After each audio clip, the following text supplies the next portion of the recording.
وقل جاء الحق وزهق الباطل ان الباطل كان زهوقا. جی السلام علیکم ورحمۃ اللہ وبرکاتہ. وعلیکم السلام ورحمۃ اللہ وبرکاتہ. جی حافظ بھائی صاحب خیریت سے ہیں؟ ہاں الحمدللہ. ایسے کہ نہیں وہاں حیدرآباد؟ جی حیدرآباد گئے تھے کہ نہیں؟ ارے ہاں حیدرآباد. نہیں، آپ کون؟ میں عبدالحکیم بول رہا ہوں. عبدالحکیم صاحب. جی خیریت سے ہیں؟ ہاں الحمدللہ، اللہ کرم الحمدللہ. کوئی جماعت بنی ہے آج تک 3 دن کی 4 دن کی؟ کام نہیں تو پورے کمزوری اثر پہ چل رہا جی، بہت زیادہ ہے نا. جی روز بروز بڑھنے کے بجائے کمزوری کی طرف آ رہا ہے. جی ابھی صاحب یہ چونکہ معاملہ چل رہا ہے شورا ہمارا، چلو ٹھیک ہے، تو کام کرنے کا الگ طریقہ ہے، اس سے کوئی مراد نہیں ہوتی ہے. جی مولانا الیاس رحمۃ اللہ علیہ نے 6 نمبر میں تیسرا نمبر بتایا تھا علم و ذکر. جی بغیر علم کی اگر تبلیغ کی جائے گی تو گمراہی اور ضلالت کا ایک دروازہ کھلے گا. دوسری چیزیں یہ ہیں کہ فرمایا جناب رسول اللہ صلی اللہ علیہ وسلم نے صلی اللہ علیہ وسلم کہ میری طرف سے کسی نے کوئی بات کہی اور میں نے نہ کہا ہو تو اپنا گھر جہنم میں بنائے. جی ہے نا. اب جو ہم جی لوگ یہ بیان کرتے ہیں کہ تبلیغ میں نکل کر ایک قدم پر 700 نیکی یا 7 لاکھ نیکی ملتی ہے، یہ جی چیز ہے کہیں سے؟ نہیں بیان ہوتا ہے نا؟ ہاں کرنے والے کرتے ہیں. جی نہیں، کرنے والے کرتے نہیں ہیں، ہوتا ہی ہے، سارے لوگ کرتے ہیں اور کوئی روکتا نہیں. نہیں، اس پہ تو حضرت مولانا عبداللہ صاحب خلیل آبادی دامت برکاتہ نے بہت زیادہ زور دیا کہ بلکہ اجر عظیم کہہ لیا جائے. ٹھیک ہے، لیکن جتنی بھی جماعتیں آتی ہیں جیسے فضائل گشت بیان ہوتا ہے جی ویسے یہی کہتے ہیں ایک قدم پر 700 نیکی، اتنی کے لوگوں کو 7 لاکھ نیکی ملیں گی. جی اور بڑوں کے مولانا عبداللہ صاحب کے کہنے سے کوئی فرق نہیں پڑے گا جب تک اوپر سے نہیں آئے.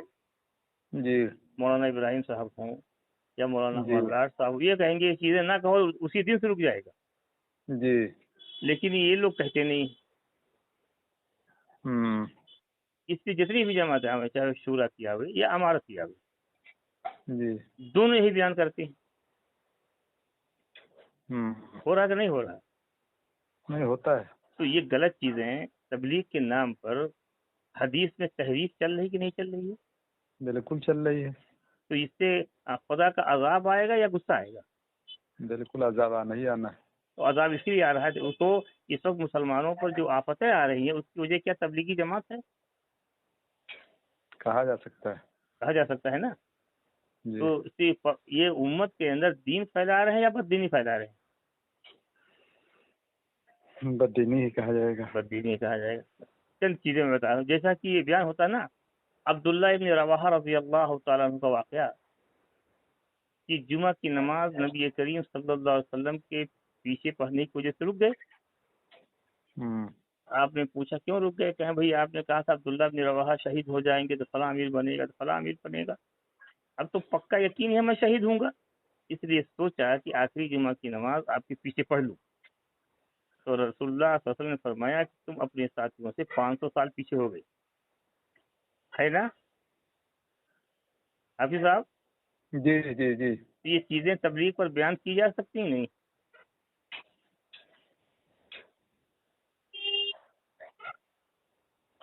جی ہلو حافظ صاحب؟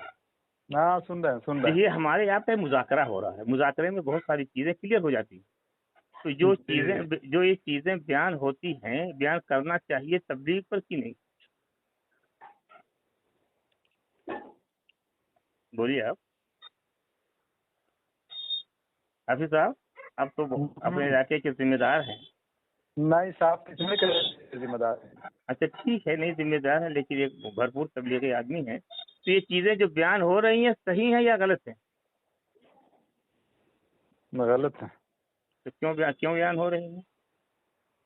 ان کرنے شروع والے نہیں سارے لوگ کرتے ہیں، آپ لوگ روکتے بھی نہیں ہو. اگر کوئی ساتھی نہیں جانتا ہے اور کر رہا ہے تو اس کو روکنا چاہیے نا. حکیم صاحب ابھی جمعہ 8 دن ہوا، تھوڑا سا نصیحت ہے، جڑا ہوا ہوں، تھوڑا بہت ہلکا پھلکا کام چلیے کرتا ہوں. اچھی بات ہے. اس نہیں مذاکرہ میں اس لیے ہو رہا ہے تاکہ باتیں کلیئر ہو جائے. کوئی جماعت اگر کہتی ہے تو اس کو روکا جائے گا. ان شروع جی خفافوں و ثقالا، ہوں چاہے ایک بتا کا تبلیغی ہو چاہے 10 ہاتھ کا تبلیغی ہو، اس بات کو بیان کرتا کہ نہیں کرتا ہے.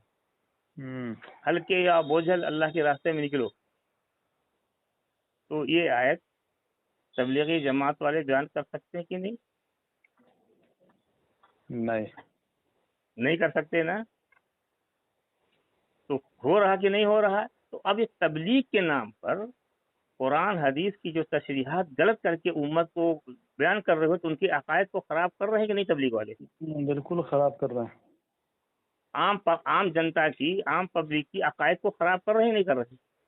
ہوں میں چند چیزیں ہم آپ سے مشورہ کر رہے ہیں جو بات چل رہی ہے. جو اللہ کے راستے میں جائے اور نگرانی کرے جسے کو، تو اس کی آنکھ جو جاگی ہو نگرانی کرنے کے لیے جہنم کا آگ نہیں کر سکتی ہے. یہ بات تبلیغ پر بیان ہو سکتی ہے یا نہیں ہو سکتی ہے؟ جو اللہ کے راستے میں جائے اور ساتھیوں کو نگرانی کرے. اللہ کے راستے سے مراد تو یہاں جہاد ہے. جہاد ہے، لیکن تبلیغ والے جہاد کی ساری چیزوں کو اپنے اوپر فٹ کرتے ہیں نا. ہاں تبلیغ فٹ کرتے ہیں، بالکل غلط تو ہے. یہ تبلیغ والے جو جہاد کی ساری چیزوں کو فٹ کرتے ہیں تو جہاد کے منکر ہیں کہ نہیں یہ لوگ؟ بالکل بالکل بالکل بالکل. اور باطل کا بہت بڑا یہی کام ہے لوگوں کو جہاد سے ہٹا دیا جائے. اس لیے کہ باطل کو جو ڈر ہے وہ جہاد سے ڈر ہے. صحیح بات ہے. تو تبلیغی جماعت والے جہاد کی ساری آیتیں اور ساری حدیثوں کو اپنے اوپر فٹ کر رہے ہیں. تبلیغ پہ فٹ کر رہے ہیں. فٹ کر رہے ہیں تو جہاد سے لوگوں کو موڑ رہے ہیں کہ نہیں موڑ رہے ہیں؟ ظاہر سی بات ہے. ابھی میں مولانا مفتی عبداللطیف صاحب افغانستان کا بیان دیکھ رہا تھا. انہوں نے کہا کہ جتنا نقصان تبلیغی جماعت سے ہوا ہے اتنا نقصان امریکہ اور روس سے نہیں ہوا ہے. اس لیے کہ جہاد کے متعلق جو جذبات بن رہے تھے انہوں نے مولڈ کر دیا، گھما دیا. اور مولانا الیاس رحمۃ اللہ علیہ، مولانا اشرف علی تھانوی رحمۃ اللہ علیہ کے انتقال کے بعد ان کے یہاں گئے تو مفتی شبیر صاحب سے ملاقات ہوئی. تو مفتی شبیر صاحب سے کہا کہ بھائی غضب ہو گیا، جو حضرت نے خدشہ ظاہر کیا تھا وہ آ گیا. انہوں نے کہا کیا ہوا؟ مولانا الیاس صاحب نے کہا کہ ہمارے کام میں قادیانی لپٹ گئے اور گھس گئے. تو اب قادیانی کیا مین مقصد ہوتا جہاد سے انکاری؟ جی حضرت حافظ صاحب جی سن رہے ہیں، آواز آ رہی ہے آپ کی؟ ہاں تو بولے. تو اب یہ لوگ کہیں قادیانی کی بی ٹیم بن کے تو نہیں کام کر رہے ہیں، جہاں سے گھما رہے ہیں. یہاں پر دارالعلوم دیوبند کا فتویٰ ہے کہ جہاد کی آیتوں کو تبلیغ پر فٹ اگر کرتے ہو تو یہ قرآن میں مانوی تحریف ہے. رشید احمد صاحب لدھیانوی لکھتے ہیں کہ جو تبلیغ والے جہاد کی آیتوں کو اپنے اوپر فٹ کر رہے ہیں یہ سراسر کفر ہے. تو یہ تبلیغ کے نام پر جو قرآن میں غلط تشریحات حدیث غلط بیان کر رہے ہیں تو امت کے عقائد کو خراب کر رہے ہیں کہ نہیں کر رہے ہیں؟ جی تو کہیں یہ باطل کی اسکیم تو نہیں ہے؟ بولو حافظ صاحب. واللہ عالم. نہیں آپ اندازہ لگائے، میں نے چند چیزیں جو بتائی ہیں اس حساب سے آپ بتائیے. تو ہو سکتا ہے کہ نہیں ہے؟ ہو سکتا ہے. ہاں اس لیے سوچو اور سمجھو. ایک آخری بات کرتا ہوں. مولانا احتشام الحسن کاندھلوی صاحب کو جانتے ہیں؟ مولانا انعام الحسن صاحب کے بھائی احتشام الحسن کاندھلوی جی مولانا الیاس صاحب کے پیر بھائی ہیں. جی انہوں نے ایک کتاب لکھی ہے 1927 میں، کیا مسلمانوں کی پستی کا واحد علاج، جو اب فضائل اعمال میں پڑھی بھی جاتی ہے. ہاں یہ کتاب لکھی ہے مولانا احتشام الحسن کاندھلوی صاحب کی. تو اس کے بعد 1967 میں ایک دوسری کتاب لکھی ہے بندگی کے صراط مستقیم. اچھا. تو آپ دیکھیے گا کہ جو مسلمانوں کی پستی کا واحد علاج میں کچھ تشریحات کی غلطی ہو گئی. تو انہوں نے لکھا ہے کہ بندگی کے جو مسلمانوں کی پستی کا واحد علاج ہے اس کی کچھ تشریحات میں غلطی ہو گئی. علماء نے ہم کو ٹوکا. اس کے بدلے میں جو قرآن کی آیتیں ہم نے اس میں تشریح کیا تھا اب میں بندگی کے صراط مستقیم میں اس آیت کی تشریح کر دے رہا ہوں. اس تشریحات کو اس دور کے بڑے مولانا قاری طیب صاحب وغیرہ کو دکھایا. انہوں نے کہا یہ تشریحات صحیح ہے. اب ہم چونکہ بندگی کے صراط مستقیم پڑھنے پر لوگوں کو بدگمانی کا شکار ہو رہے تھے اور دین سے دوری اختیار کر رہے تھے لہذا اس کتاب کے بدلے میں نے نئی تشریحات کر دیا ہے. اب اس کتاب سے میرا کوئی واسطہ نہیں ہے. تو جب صاحب مصنف کہہ رہا ہے کہ اس کتاب کو پڑھنے سے لوگ بدگمانی کا شکار ہو رہے ہیں گمراہی کا شکار ہو رہے ہیں اس کے بدلے میں نے دوسری کتاب لکھ دیا تو اس کتاب کو کیوں پڑھایا جاتا ہے حضرت بولو اب. تو اس کا مطلب جان بوجھ کر امت کو گمراہ کر رہے ہو.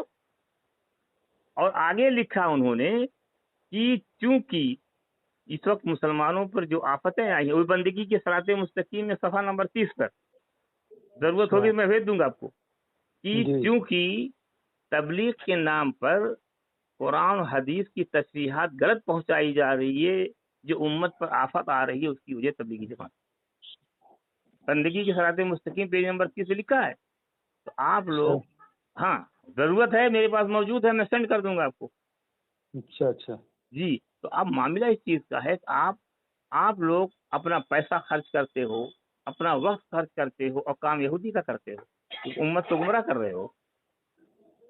سوچو حافظ صاحب سوچو اور سمجھو 2 دن کے بعد میں بات کروں گا. حکیم صاحب بہت بہت شکریہ آپ کا. لیکن جس نے بھی یہ خبر پہنچائی ہوگی کہ میں ذمہ دار ہوں میں بہت جم کے کام کرتا ہوں ایسا کچھ نہیں ہے. بس اللہ کا فضل صرف اتنا ہے کہ اللہ نے لگا دیا ہے یہاں پہ صرف جو ہے تعلیم میں ہے کچھ ملاقاتیں کر لیتے ہیں 3 دن کی جماعت بھی نہیں بن پاتی ہے. چلیے ہاں نہیں میں نے جو بات کہی ہے آپ کو کوئی چیز پوچھنا ہوگا. ہم بہت پہلے سے آپ کا ویڈیو دیکھتے رہے اور بہت صرف نام سے بھی ہم آپ سے متعارف تھے. اچھا پولی ہمارا آنا جانا ہوتا ہے. پولی کے تمام لوگوں سے بہت اچھے تعلقات الحمدللہ ہمارے ہیں. اچھا ہاں اس علاقے میں مدرسے سے منسلک ہوں سعودی مدرسے سے. اب دیکھا کہ حاجی شفیق وغیرہ بہت کمزور پڑ گئے اور آگے بڑھا دیا ہم کو. بابو آپ کی صلاحیت ہے تھوڑا سا تو بس میں لگا ہوا ہوں بس اتنا ہی ہے. لگنے کا مطلب یہ ہے کہ بس اتنا ہی کام کرتا ہوں گشت والا عمل کر لیتا ہوں کسی نہ کسی درجے میں اور روزانہ لوگوں سے منتی چروڑی چل لیتے آبادی کے لیے بھائی. وہ تو ٹھیک ہے لیکن جو چیزیں بیان ہو رہی ہیں قطعی طور سے غلط ہے. جی اب انشاءاللہ میں پھر آپ سے بات کرتا رہوں گا. چلیے ضرور انشاءاللہ. اور نمبر کس نے دیا آپ کو؟ ارے دیا کسی نے نہیں حاجی عبدالرحمان نے. نہیں حاجی عبدالرحمان سے کوئی تعلق نہیں ہے. ارے کسی نے دے دیا. ہمارے تعلقات تو بہت زیادہ ہیں وسیع ہیں. نہیں الحمدللہ بہت وسیع ہوں گے. لیکن میرا یہ قیاس غلط ہے. ہاں قیاس ابھی صحیح نہیں ہے. اچھا ٹھیک ہے. دعا کی درخواست ہے. ہاں کوئی بتانا مناسب نہیں سمجھیں گے آپ؟ نہیں. اچھا جس میں صبح ہے انہوں نے نہیں دیا. ٹھیک ہے. السلام علیکم.